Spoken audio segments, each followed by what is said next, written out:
After the failure of Star Trek Nemesis in 2002 and the premature end of Star Trek Enterprise in 2005, the conventional wisdom was that Star Trek was finally dead. Again. And just like before, the naysayers were proven wrong. Star Trek's a bit like that, isn't it?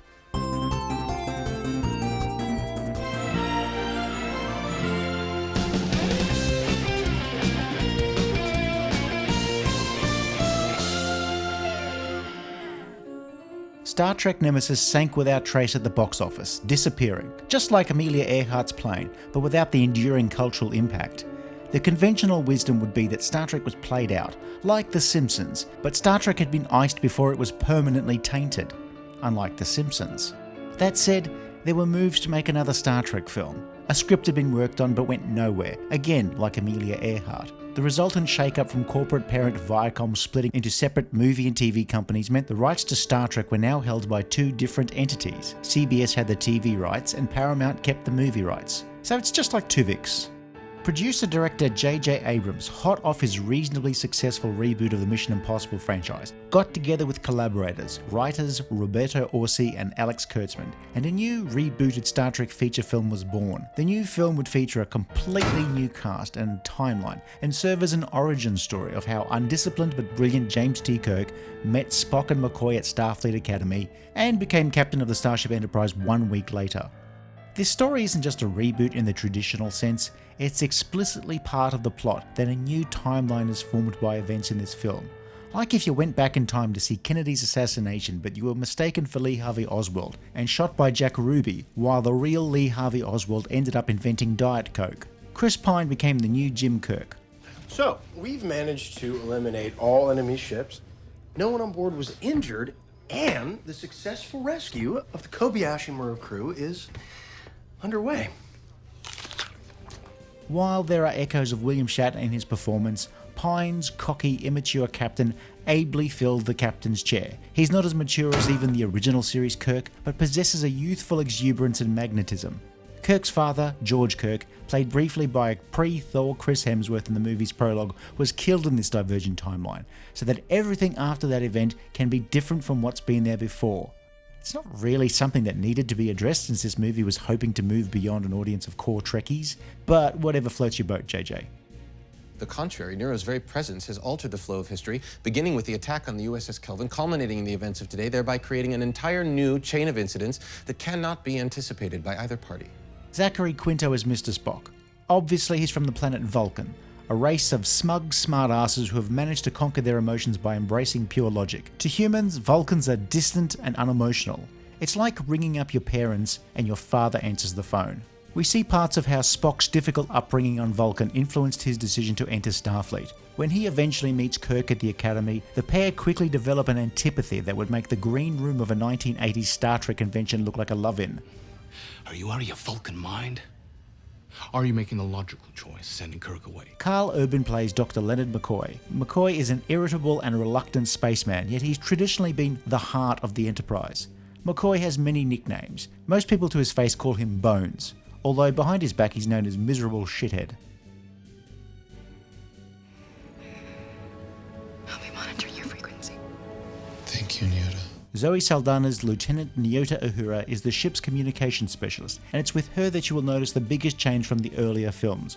Uhura is now a much bigger part of the plot, and a much more important character. She doesn't like Kirk very much, so she's kind of an analogue for how everybody thinks of him. I sure hope you know what you're doing, Captain. Also, for whatever reason, Uhura and Spock are now a couple. Then there's Scotty, and of course he's not played by a Scotsman. You know, come a wee bit sooner. 6 months I've been here. Simon Pegg plays a slightly more impish, more Glaswegian engineer than before. Now also a brilliant theoretician rather than just a simple nuts and bolts man. He also has a diminutive alien sidekick, Kinza. Con Officer Lieutenant Hikaru Sulu pilots the ship. And Ensign Pavel Chekov is the ship's navigator, but also an engineering prodigy when the story needs him to be, as in when Scotty's doing something more interesting. So we'll just give the scene to, I don't know, Chekov. While these characters have their moments, mainly in the first film, they don't really feel part of the main headline cast, which for the purposes of this film trilogy are Kirk, Spock, McCoy, Uhura and Scotty. A new character is Nero, a Romulan miner who in the future witnesses his homeworld's destruction in a natural disaster, and also future Spock's failed attempt to save it. Nero manages to transform his mining ship into something that is bigger and more powerful than any Federation starship, and begins time warping to various points in the past, in an attempt to find future Spock. Eric Bana plays Nero well enough, but Nero's motivations and tactics are where the script starts to ramp up convolutions that prioritise visual spectacle over organic plot development. It's like putting on a high school adaptation of Death of a Salesman and having the cast randomly set off fireworks on stage every 2 minutes just to give it a bit of pep.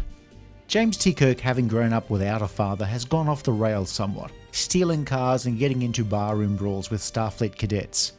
Enterprise Captain Christopher Pike intervenes in one such incident and challenges Kirk to fulfill his latent potential by joining Starfleet. Star Trek likes to think of itself as being at its best when it's about something. This film has a theme somewhere buried underneath the lens flare and all the other bullshit, but it's probably best to boil it down to how Kirk gets his Kirk on. Kirk finds that while he's not the most popular person in the Academy, he manages to make a name for himself.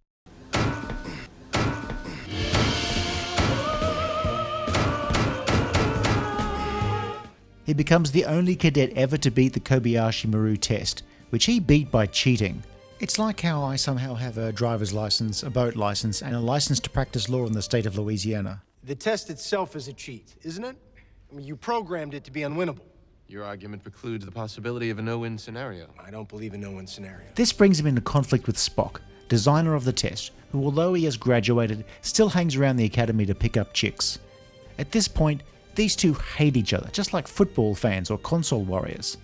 At one point, Nero returns to cause havoc and Starfleet scrambles all available personnel, which means the flagship of the fleet is going to be crewed by cadets on their first mission. Yes, it would be like 16-year-old high school cadets going off to hunt for Osama bin Laden. Just waiting for that to be turned into a Netflix, never mind. So in short order, Vulcan is destroyed along with Spock's mother Winona Ryder, Pike is captured by Nero, which makes Spock acting captain, and his first order is to banish Kirk from the ship in an escape pod.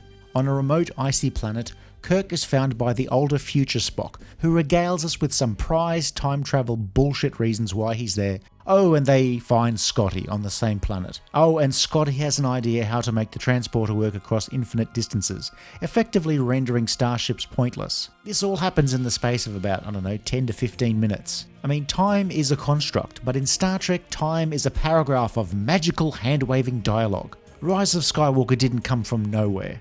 Cadet Kirk, I think you've had enough attention for one day. Time compression for storytelling purposes is not unique to this film. James Kirk, while still an undergraduate, is a cadet, and he becomes captain of the flagship of Starfleet in the space of a few days at best.